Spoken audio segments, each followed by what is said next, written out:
मणिपुर की एक खातून का हक के खिलाफ नस्ली रवैया अख्तियार करने का हैदराबाद की आइका ब्रांच पर माफ कीजिएगा आइकिया ब्रांच पर इल्ज़ाम लगाया गया है। रिपोर्टर्स कलेक्टिव से ताल्लुक रखने वाले सीनियर सहाफ़ी नितिन सेठी ने इस बात की इत्तला अपने ट्विटर हैंडल से जारी की और इस स्टोर में उनकी अहलिया के तजुर्बे को बयान किया।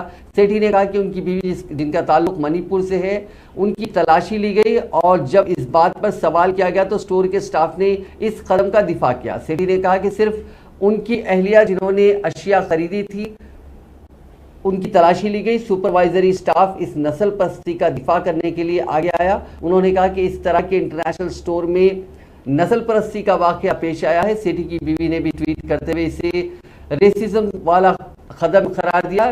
ट्वीट वायरल हो गए जिसके बाद बेशतर अफराद ने उसकी मजम्मत की। इसी दौरान तेलंगाना के वजीर इंफॉर्मेशन टेक्नोलॉजी के.टी. रामाराव ने इस वाक़े पर गहरे अफसोस का इजहार किया। उन्होंने सोशल मीडिया के अहम प्लेटफॉर्म ट्विटर पर इस खुसूस में आइकिया इंडिया को किए गए ट्वीट में इस वाक़े को खौफनाक और नाकाबिल कबूल करार दिया। उन्होंने स्टोर पर जोर दिया कि वो मुनासिब माजरत ख्वाही करे और सबसे अहम बात इस बारे में स्टाफ में बेदारी पैदा की जाए और उन्हें तरबियत फराहम की जाए कि तमाम ग्राहकों का एहतराम करते हुए खुलूस के साथ उनके साथ पेश आए।